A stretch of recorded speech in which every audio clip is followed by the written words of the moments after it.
නමෝ තස්ස භගවතෝ අරහතෝ සම්මා සම්බුද්දස්ස සාදු.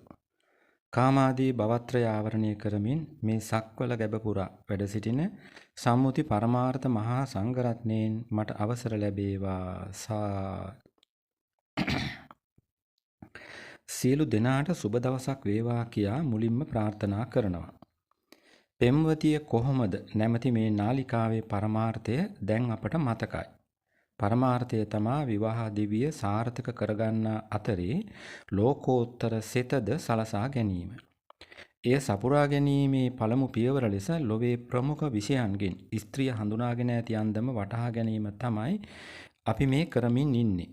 තුන් ලෝකේම ප්‍රමුඛ විෂය බෞද්ධ දර්ශනය නිසා එයින් ස්ත්‍රිය හඳුනාගෙන ඇති අන්දම මුලටම ගත්තා. ගෙන මේ වන විට පැති 24කින් ස්ත්‍රිය වටහාගෙන අවසන්. ඒ වෙනුවෙන් මූලාශ්‍ර 17ක් දායක වුණා. අදත් එවන්ම මූලාශ්‍ර 6ක් ගන්නවා අවසන් පැති 7 සාකච්ඡා කරන්න. ස්ත්‍රියගේ 25 වන පැත්ත කියවෙනවා දේශනයට පෙර පෙන්නු මූලාශ්‍රය 18න්. ලක්ෂණයක් වශයෙන් ගත්තොත් ස්ත්‍රිය රකුසෙක් හා සමාන බව එහි සඳහන්. රකුසහ යන පදය දකිත්ම හෝ ඒ ශබ්දය අහද්දී සිතට දැනෙන්නේ භයංකාර බවක්නේ. එකේ සිට 24 තෙක් කලින් දුටු ලක්ෂණ දරන ස්ත්‍රිය බුදු පියාණන් රකුසෙක් හා සමානයි කීමේ වරදක් තිබේදැයි නිකමට හිතා බලන්න. පොලිසිය උසාවි සමත මණ්ඩල වැනි තැන්වලට යන 100ක් අතරින් වැඩිපුරම ඉන්නේ ස්ත්‍රීන් බව බොහෝ පැහැදිලි. හේතුව මෙතෙක් දුටු කරුණු ඇතුලේ තියෙනවා. ඊළඟට ගන්න තැන මෙතැනටම සම්බන්ධයි.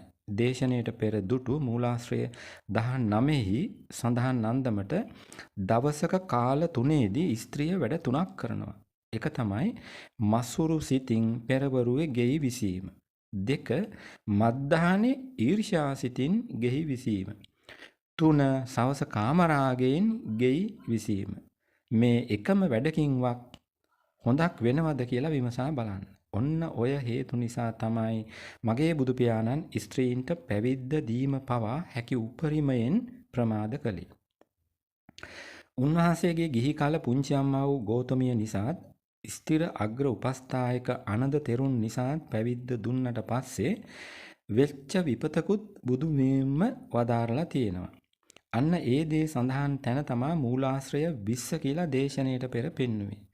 ඒට අනුව මේ සසුන වසර 500කින් අතුරුදන් වෙලා තියෙන්නේ ස්ත්‍රියට පැවිද්ද දීම නිසායි. නමුත් ඒ සමස්ත සසුන වශයෙන් නෙමේ සිව්පිලිසිඹියා සහිත මහරහතන් වහන්සේලාගේ බිහිවීම වශයෙන් පමණයි. අටුවාචාරීන් දක්වන මේ මතයට අනුව මුල් බුදු සසුනේ වසර 500ක් දක්වා පමණයි එබඳු මහරහතන් වහන්සේලා බිහි වෙලා තියෙන්නේ. ස්ත්‍රීන් පැවිදි නොවුන නම් වසර 1000ක් යන තෙක්ම සිව්පිලිසිඹියා සහිත මහරහතන් වහන්සේලා බිහි වෙනවා. ස්ත්‍රියට අදාළව ඊළඟට ගන්න පැත්තත් මෙතනටම සම්බන්ධයි. ඒ තමයි පැවිදි වුවත් ස්ත්‍රියට සීමා වී ඉන්න සිදුවීම. බුදු පියාණන් ස්ත්‍රීන්ට පැවිද්ද දෙන්නේ කොන්දේසි 8ක් මත.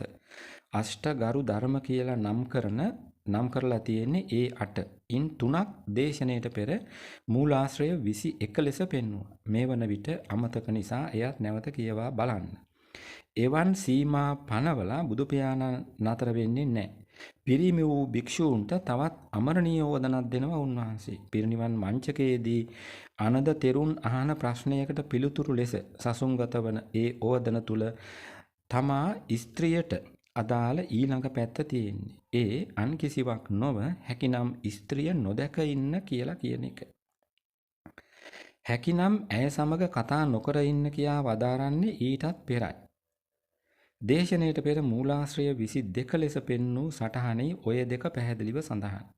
බුදු පියාණන් දුටු ස්ත්‍රිය මේ වන විට පැති 29කින් වටහාගෙන අවසන්. දැන් 30 වන පැත්ත. ඒ තමයි බහැරට වීසිවන ගතිය. කාගෙන් බහැරටද? නුවණැති සිල්වත් පිරිමින්ගෙන් ඈතට වීසිවන ගතිය. අනුවන මතවාද වශයෙන් කුමක් දරුවත් ලොවේ නුවණැති උත්තමයන්ගෙන්ද අග්‍රවන්නේ බුදු පසේ බුදු මහරහත් යන තුන් පිරිසනේ. මෙතෙක් පවත්වා ඇති ධර්ම සංගායනාද ත්‍රිපිටක ග්‍රන්ථාරූඪද මහරහතන් වහන්සේලාගේ උතුම් ක්‍රියා. එබඳු එකඳු ක්‍රියාවකටවත් ස්ත්‍රී පක්ෂයේ උපාසිකාවක් තබා භික්ෂුණියක්වත් සහභාගී කරගෙන නැහැ. නමුත් වත්මන් ලෝක තත්ත්වය දෙස මතු පිටින් බලන අය නම් මේ වීසිවනවා කියන කරුණ බැහැර කරන්න පුළුවන්. හේතුව වර්තමාන කාන්තාව දේශාන්තර වශයෙන් පිරිමින් අභිභවා ගොස් සිටීමයි. ඒ අභිභවා යාම සිදුව ඇත්තෙත් සිදු වෙමින් තිබෙන්නේත් ලෝක ධාතුව ඉහළට එසවෙන සමයකද නැතිනම් පල්ලම් බහින සමයකද ලෝකය පල්ලම් බහින සමයක බව නුවණැති අයට වැටහෙනවා. එහෙම කිව්වේ අපේ පරමාවශ්‍ය වසර 10 තෙක් පිරිහෙමින් යන බවට දීඝනිකායේ චක්කවත්තේ සීහනාද සූත්‍රයේ සඳහන් කරුණට අනුවයි. බුදු පියාණන් දුටු ස්ත්‍රිය හඳුනාගත්ත අවසන් පැත්ත දැන්. ඒ තමා මේ තුන් ලෝක ධාතුව පුරා ඇති කිසිදු උතුම් පදවියකට ස්ත්‍රිය පත්වෙන්නේ නැත කියන එක. එයත් මෙතෙක් දුටු පැති ගොන්නත් අතර ඇත්තේ මොනතරම් සහ සම්බන්ධයක්ද කියලා නුවණින් විමසා බැලීම අපේ වගකීමක්. එහෙම විමසන විටයි බුදු නුවණ ගැන වැඩියෙන් පහදින්නේ. ඒ කොහොම වුණත් ස්ත්‍රිය පත් නොවන පදවි මොනවාද කියා සොයා බලමු. ඊට අදාළ තැන මූලාශ්‍රය 23 ලෙස දේශනයට පෙර පෙන්වුවා. ඇහෙන්නස් සලස්වනවා හොඳින් කන් දෙන්න. ස්ත්‍රියක් බුදු බවට පත්වන්නේ නැහැ. සක්විති රජ කෙනෙක් වෙන්නෙත් නැහැ. සක්‍ර දෙවි වෙන්නෙත් නැහැ. මාරයා වෙන්නෙත් නැහැ. මහා බ්‍රහ්මයා වෙන්නෙත් නැහැ. ඒ බව ත්‍රිපිටකයේ සඳහන් වෙන්නේ එක තැනක පමණක් නෙමෙයි. අංගුත්තර නිකායේ ඒකක නිපාතයේ බුදු පියාණන්ගේ දස බල ඥාන විස්තර වන මජ්ක්‍ධිම නිකායේ මහා සීහනාද සූත්‍රයේ අභිධර්ම පිටකයේ ඥාන විභංගයේ වැනි බොහෝ තැන්වල සඳහන්. උතුම් පදවි නොලබන බව සේම ඊට පෙර සාකච්ඡා කළ සියලු පැතිත් විද්‍යා ඥාන වලින් හෝ ඍෂි ඥාන වලින් දේශිත ඒවා නෙමෙයි. බුද්ධ ඥාන වලින්ම දේශිත ඒවා. ඒ ඥානවල අසිරිය වටහා ගන්නත් එක්ක බුදු බව නොලැබීම කියන එක ගමු. බුද්ධ කියන ශබ්දය සම්මා සම්බුද්ධ හා පසේ බුද්ධ කියන පදවි දෙකටම පොදුයි. ඒ අනුව ස්ත්‍රියක් අඩුම තරමින් පසේ බුදු කෙනෙක්වත් වෙන්නේ නැහැ. එයත් හේතු සමුදායක ඵලයක්. ඉහත තත්ත්ව පමණක් නොව බුදු සසුනකදී ස්ත්‍රියක් අග්‍ර ශ්‍රාවක පදවිය පවා ලබන්නේ නැහැ. ඊටත් වඩා අපූර්ව කරුණ තමයි ස්ත්‍රියක්ව සිටමින් බුදු බව පැතීමක් පවා ඉටු නොවීම. ඉදිරියට අත්‍යවශ්‍ය නිසා සද්ධර්ම අලංකාරයේ නැමැති කෘතියේ කොටසක් මෙතැනට සම්බන්ධ කරනවා. ඒට අනුව අපබෝසතාණන්, ඒ කියන්නේ සිද්ධාර්ථ බෝසතාණන් ප්‍රථම නියත විවරණ ලබන්නේ පශ්චිම දීපංකර බුදු පියාණන්ගෙන්. පශ්චිම දීපංකර බුදු පියාණන් නියත විවරණ ලබන්නේ පුරාණ දීපංකර බුදු පියාණන්ගෙන්. ඒ පුරාණ දීපංකර බුදු පියාණන්ගේ කාලේ අපබෝසතාණන් පශ්චිම දීපංකර බෝසතාණන්ගේ නැගණිය.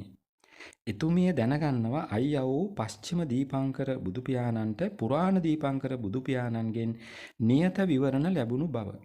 එතුමියත් පුරාණ දීපංකර බුදු පියාණන් හමුවට ගිහින් සිදු තෙල්, ඒ කියන්නේ අබ තෙල් පූජා කරලා සිදුහත් නමින් මතු බුදු වේවා කියා විවරණ පැතුවා.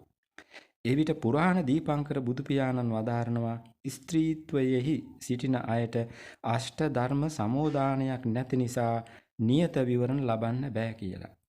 අෂ්ට ධර්මයන්ගෙන් පළමුවෙන්න තමා පුරුෂාත්ම භාවය. දේශනය මේ තැනට එන විට නුවණැති කෙනෙකුට පැනයක් මතුවෙන්න පුළුවන් ස්ත්‍රියක් පුරුෂාත්ම භාවයක් ලබන්නේ කොහොමද කියලා. ඒ සඳහා සිය සැමියාගෙන් විවරණ ගත යුතු බවයි අද බොහෝ අයගේ මතය. ධර්මයේ යම් පමණකට හෝ වටහාගත් අයට ඒක සම්පූර්ණයෙන් මිත්‍යාවක් බව ප්‍රත්‍යක්ෂයි. ඒ ගැන ඉදිරියේදී පුළුල්ව සාකච්ඡා වන නිසා දැන් යලිත් කරගෙන මාතෘකාවට යමු. මාතෘකාව තමයි බුදු පියාණන් දුටු ස්ත්‍රිය කොහොමද කියා වටහා ගැනීම. මේ වන විට පැති 31කින් ඒ වැටහීම ලබලා අවසන්. මතු පිටින් බැලූ විට පිළිකුල් සහගත වගේ පෙනුනට ඒ එකඳු පැත්තක්වත් පුද්ගල දෝෂ නෙමෙයි. ඒ හැම පැත්තක්ම කෙලෙස් හා බැඳුණු සංසාරික දෝෂ, සංසාරික පුරුදු. නුවණැති ඔබ පෙම්වතියක් සිටින තරුණයෙක් නම් ඔය වැටහීම කොච්චර වටිනවද කියලා අමුතුවෙන් කිව යුතු නැහැ. පෙම්වතියටත් එසේම වටිනවා. මොකටද? තම සංසාරික දෝෂ මැනවින් වටහාගෙන යහපත් විවාහ දිවියකට ඇතුළු වෙන්න. තව පැත්තකින් නුවණැති ඔබ විවාහක සැමියෙක් නම් ඔය වැටහීම වටිනවා තමාව තේරුම් ගන්නත්. බිරිඳටත් එසේම වටිනවා. මොකටද? තම සංසාරික දෝෂ මැනවින් වටහාගෙන තියෙන විවාහ ජීවිතය රැකගන්න, සැපවත් කරගන්න.